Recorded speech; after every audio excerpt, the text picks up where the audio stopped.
नमस्कार, आप देख रहे हैं इन्वेस्टिगेशन मीडिया और मैं हूं आपके साथ दिव्यानी व्यास। यूं तो हमारे भारत देश एक अद्भुत और बहुत ही सुंदर देश है और इस देश में प्रकृति का बहुत बड़ा महत्व है। कहीं विशाल पहाड़ है तो कहीं विशाल नदियां हैं, कहीं विशाल समंदर है तो कहीं हिमालय जैसा विशालकाय पर्वत हमारे भारत की शान में चार चांद लगाते हैं, जिससे कि पूरे विश्व में भारत की एक अलग ही पहचान साबित करने में बहुत ही बड़ा महत्व रखते हैं। लेकिन आज हम बात कर रहे हैं भारत में बहने वाली नदियों के बारे में, और उनमें भी सिर्फ एक अद्भुत और विचित्र नदी की।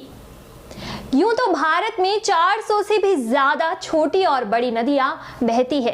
देश भर में बहने वाली इन नदियों की कुछ ना कुछ खासियत जरूर होती है, लेकिन आज हम आपको एक ऐसी नदी के बारे में बताने जा रहे हैं जो सोने की नदी के नाम से जानी जाती है। जी हाँ, यहाँ पानी में सोना मिलता है।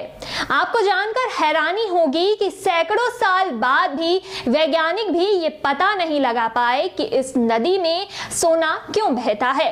यानी इस नदी का सोना वैज्ञानिकों के लिए अभी भी एक रहस्य बना हुआ है। हम बात कर रहे हैं झारखंड में बहने वाली स्वर्ण रेखा नदी, यानी कि गोल्ड रिवर ऑफ इंडिया की। देखिए हमारी एक खास रिपोर्ट।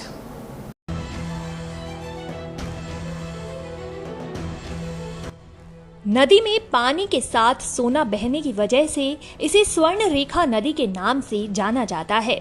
झारखंड में कुछ ऐसी जगहें हैं जहां स्थानीय आदिवासी इस नदी में सुबह जाते हैं और दिन भर रेत छानकर सोने के कण इकट्ठा करते हैं।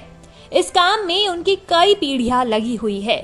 तमाड़ और सारंडा जैसे इलाके ऐसे हैं जहां पुरुष, महिलाएं और बच्चे सुबह उठकर नदी से सोना इकट्ठा करने जाते हैं।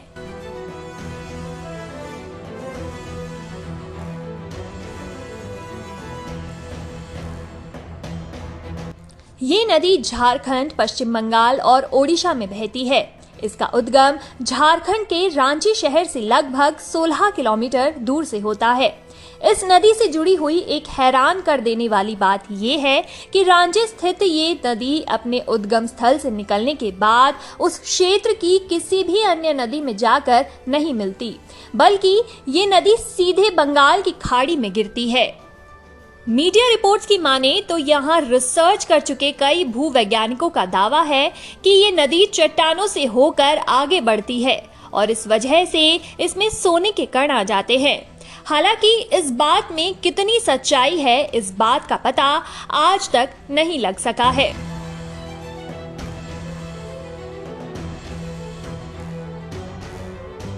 हम आपको यहाँ एक बात और बता देते हैं कि स्वर्ण रेखा की एक सहायक नदी करकरी की रेत से भी सोने के कण मिलते हैं, जबकि कुछ लोगों का ये भी कहना है कि स्वर्ण रेखा नदी में जो सोने के कण पाए जाते हैं वो करकरी नदी से बहकर ही आते हैं।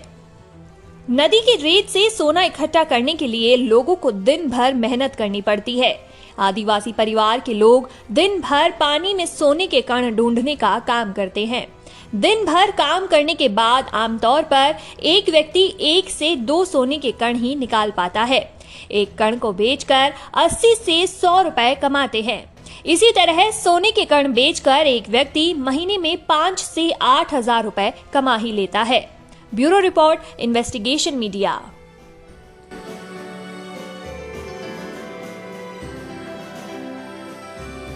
तो दोस्तों, आज के इस वीडियो में इतना ही। और भी वीडियोस के लिए इन्वेस्टिगेशन मीडिया को सब्सक्राइब करना बिल्कुल भी ना भूलें और लेटेस्ट अपडेट्स के लिए बेल आइकन को भी जरूर प्रेस कीजिए। नमस्कार।